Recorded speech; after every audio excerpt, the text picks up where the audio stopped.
Good evening, America, the European Union, parts of Afghanistan, and the rest of the world. I'm American Matt Berry, and I'm here for two reasons.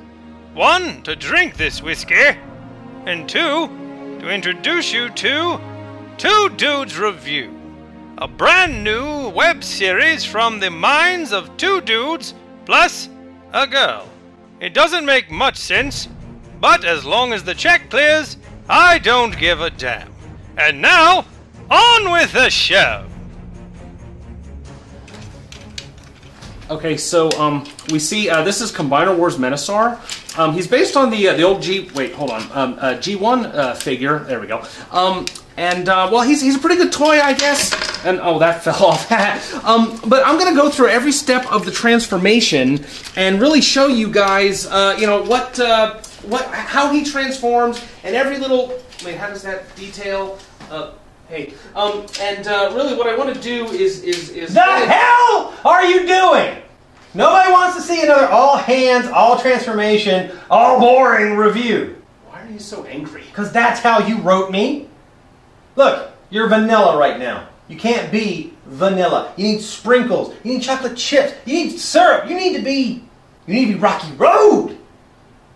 Now I'm hungry. Anyways, What are you saying?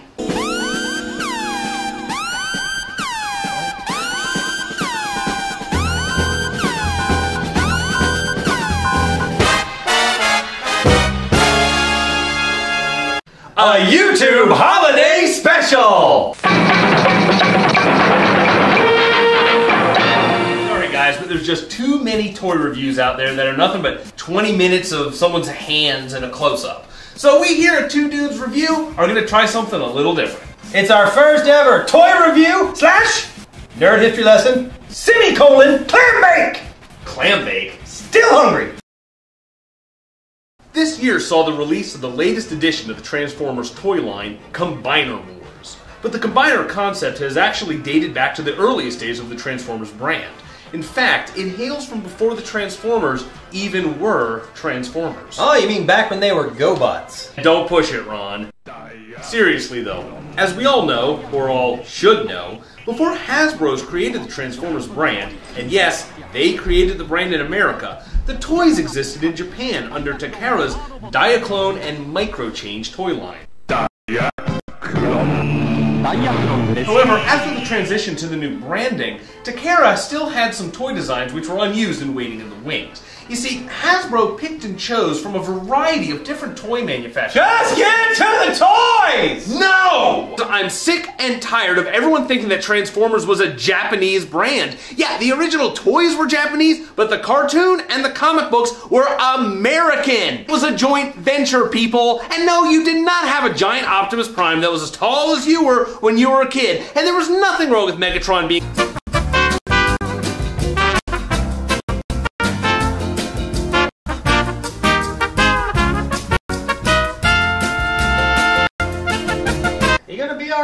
I think so. Just don't mention Transformers being Japanese again. I didn't!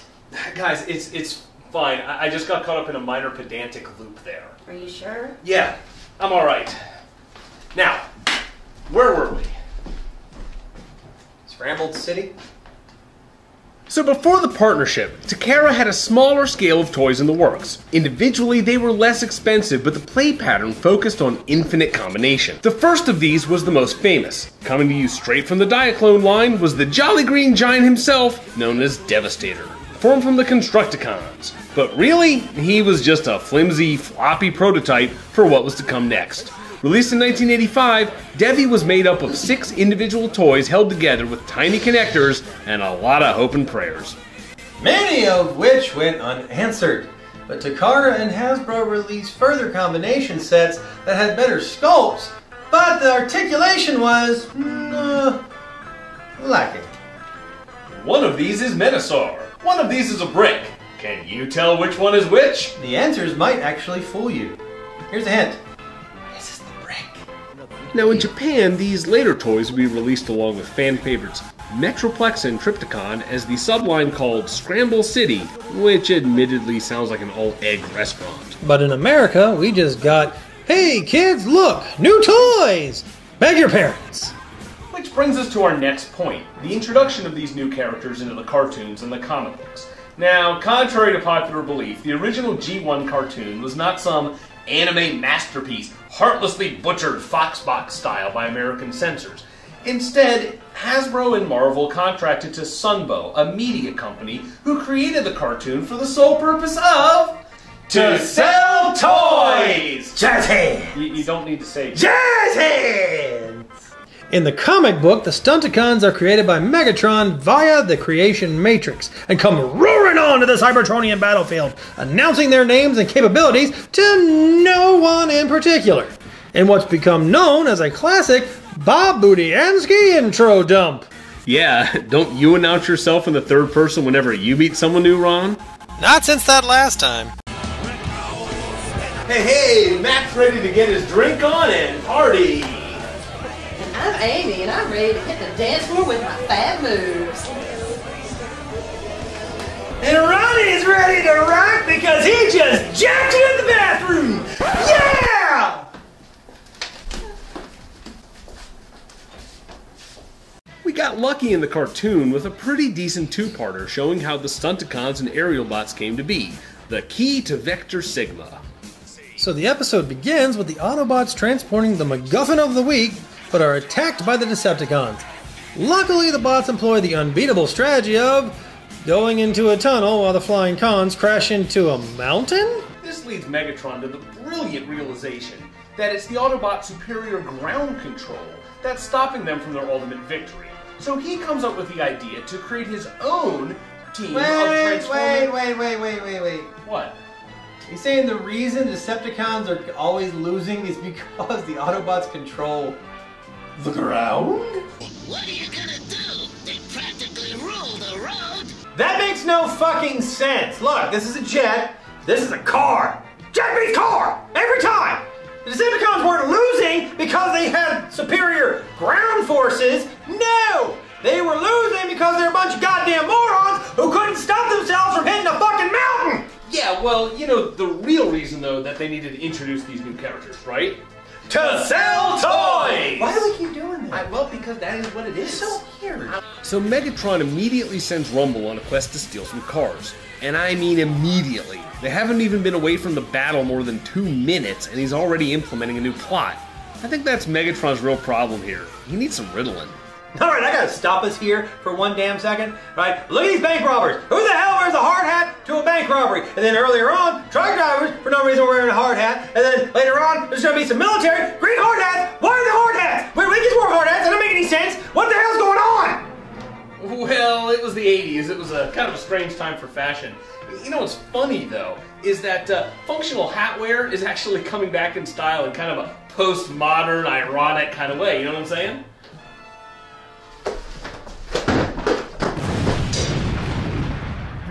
Goddamned hipster!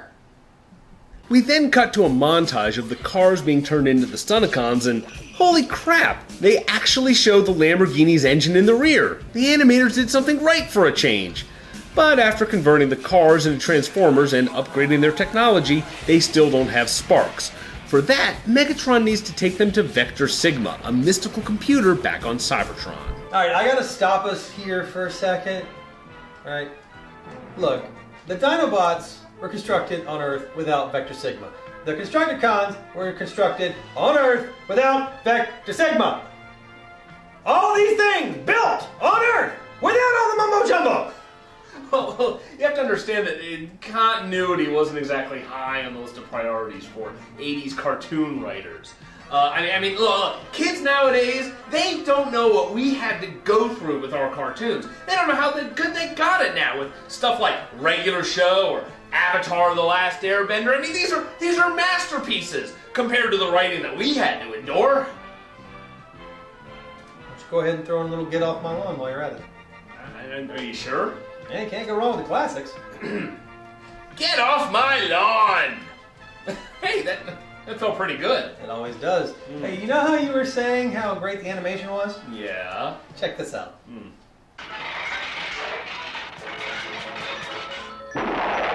they got some things right. Some things. Oh, no. No, I am sick of everybody giving animators a pass because that's how things are done. You don't have to be an artist to realize that nobody is this rigid. My God, Old Stone Johnson had more fluidity than these guys. Old Stone Johnson? He was an entertainer in 1952. He was made of stone. Magic hair. Can we just get on with it, please? Oh no, I'm Old Stone Johnson, and it's 1952, and I'm made of stone, and no one gives a shit, Ron. Can we stop talking about old vaudeville acts you just pulled out of your ass and get back to talking about the Transformers, please? Wow. The Autobots arrive on Cybertron courtesy of Omega Supreme's rocket mode. Alright, hold it again. Oh, what now, Bargy McInterrupty Pants? Look, nice one. This makes no sense. How is it that he can leave himself behind and yet form himself upon arrival? That makes perfect sense to me. Alright, look. What is this? Those are his arms. What is this? That's the rest of his body. This leaves this behind. Right. So how does this show up in some other planet in the galaxy? They're just recreating the play feature of the original toy. Oh, play feature. And just trust me. Take his arms off and create the rocket. Just trust me. Put them together. Now what? Now, please proceed across the room. Seriously? I'm dead serious.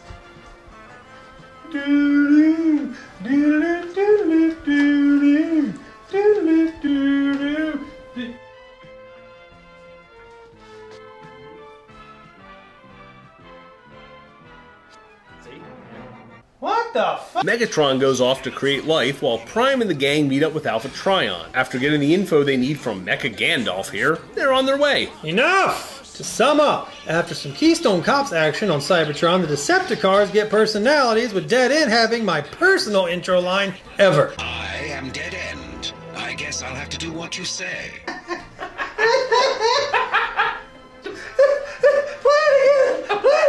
I guess I'll have to do what you say.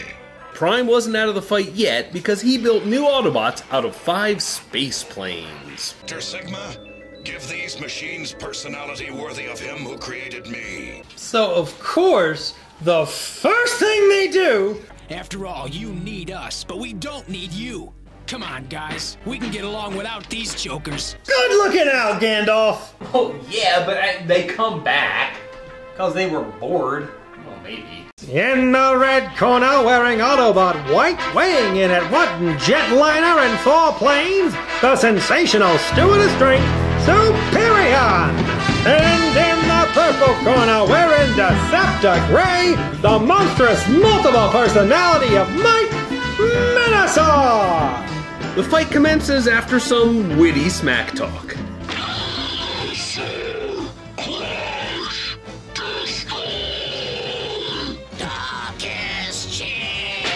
Really, Sunbow? Look, I don't want to tell you how to do your job. That's why I got mad. Okay, so you have Frank freaking Welker, legend, master of 1,000 voices. He brought life to Scooby-Doo. He's capable of lending his gravitas and presence to any voice role. And this is the voice you have him do? I blame Wally Burr. Whoa, Ron, easy. Oh, what's he gonna do? Come back and hold me for 8 hours of recording when I clearly got it done in 1? That one's for you, Paul. Inside joke! So, Menasor is defeated, and the day is saved. The Autobots go home happy, leaving us with just this last burning question. Is this a good figure? You forgot this whole thing was a toy review, didn't you? Oh, shit. Yeah, is this new Menasor a worthy successor to the original? And why did we spend so much time talking about comics and cartoons? Because we don't want to be like every other toy review show out there. Dealing with the subject at hand? Now, shut up. Let's talk toy. This is the brand new Combiner Wars Menasor. As you can see, there's a pretty good resemblance to the original. Ah, that's a small issue. No, it can't be. Menasor here is a bit on the spindly side. He doesn't really hold together very well, and his hips are not great. Granted, as we said before, the original was definitely a brick with not a lot of articulation beyond the arms. He looks terrific. He's got these big Viking horns on the top of him here. He looks fierce. He's gonna go take on Ragnar and Floki. I wanna bust something up! As articulated as he is, his hips are just, well, you can see they spread out. And they're alright, but they limit articulation and they look kind of funny when viewed from the side. The original had a little toy car. Wasn't a character, just was a scout car.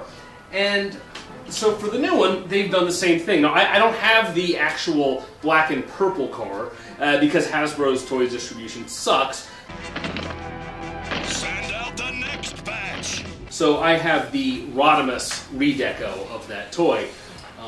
He looks alright, but it falls off very easily. So my advice is actually just to keep his black chest part closed. I think that actually looks a little better. As for the individual robot modes, obviously the originals were super simplistic. The new ones, much more complicated, but still they all keep that same basic transformation scheme. Excellent. Robot modes, strangely enough, actually mirror the original robot modes of the original toys. It's very simplistic. Essentially, you just tuck in the arms, tuck in the legs, and it becomes a car. Here we have drag strips, 2 modes. I mean, you can really see the change in detail and tooling over the last 30 years. Definitely modern engineering. Nice ratcheting joints on the knees, holds together very well. The individual Stunticons, I think, are fantastic. They look great in robot mode, and they look great in alt mode. It's just Menasor here. He looks good, but he does not hold together well at all. Die, you miserable! Back part of him that the arms attached to, they fall apart too. Maybe it's just mine, I don't know.